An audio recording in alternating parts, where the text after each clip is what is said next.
Sir, आज school में एक मॉक ड्रिल हुआ है। किस तरह का मॉक ड्रिल है और क्या कहना चाहेंगे आप?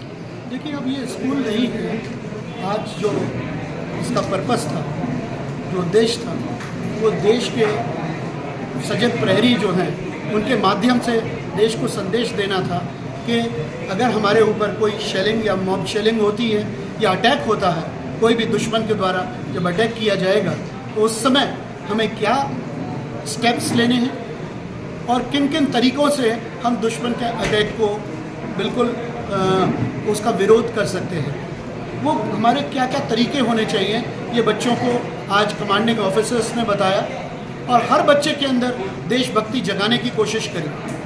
हर बच्चे ने बहुत ध्यान से सुना और बच्चों ने उनके क्वेश्चंस का जवाब भी दिया, लेकिन हर बच्चे के अंदर एक भावना जगाने की कोशिश की कि अगर मॉब शेलिंग होती है या शेलिंग की वजह या कोई अटैक होता है, एयर स्ट्राइक होती है, ऐसे समय तुरंत उनको टारगेट ना देने के वजह से अपने घर में ब्लैकआउट करें, सारे घर की बत्तियों को बुझाएं और ऐसे स्ट्रॉन्ग रूम्स में जाएं, तहखानों में जाकर शरण लें, जिससे कि अगर बिल्डिंग को कोई नुकसान भी होता है तो सभी लोग सुरक्षित रह सकें।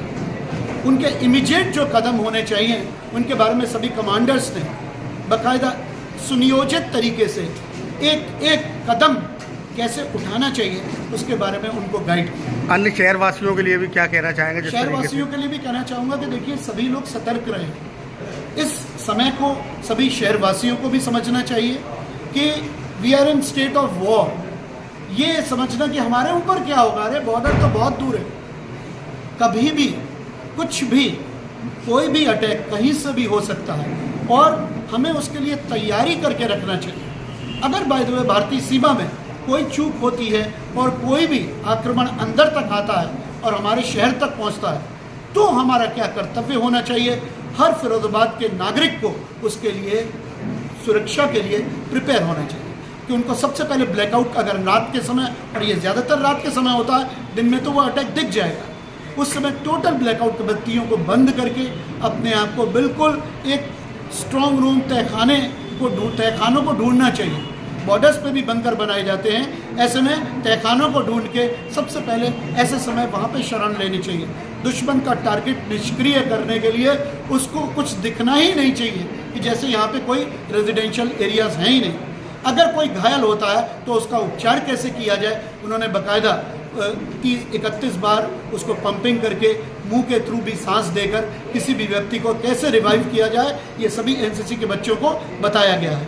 देखिए, ये मॉक ड्रिल का एक बहुत बड़ा ऑब्जेक्टिव है कि स्टेट ऑफ वॉर या ये जंग के समय हम लोगों को, प्रत्येक नागरिक को कैसे तैयार करना चाहिए और खुद कैसे तैयार रहना चाहिए।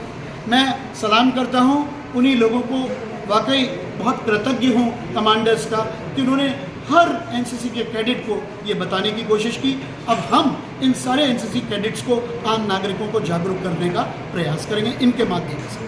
यहाँ पे आप सब एनसीसी के लोग हैं, एनसीसी के कैडेट्स हैं और आपको आइडेंटिफाई किया जाता है समाज में। कहीं पे भी आप जाके खड़े होते हैं तो आपको देख के आदमी बता सकता है, आइडेंटिफाई कर सकता है कि ये एनसीसी का कैडेट है और आपसे आशा की जाती है आप एकदम अपराइट रहेंगे, आप एकदम सही अपना एक जिम्मेदार नागरिक के तौर पे काम करेंगे। और साथ साथ में कुछ और जिम्मेदारियाँ भी सोची जाती हैं कि वो एनसीसी को वो जिम्मेदारियाँ भी दी जाएंगी। और आज के दिन में ही ये 1971 और में भी इस तरीके की जिम्मेदारियाँ अगर देगा तो क्या जवाब देगा, क्या इससे युद्ध हो जाएगा कि नहीं होगा? ये दिमाग, आपके सवाल आपके दिमाग में चल रहे थे या नहीं चल रहे थे? हाँ।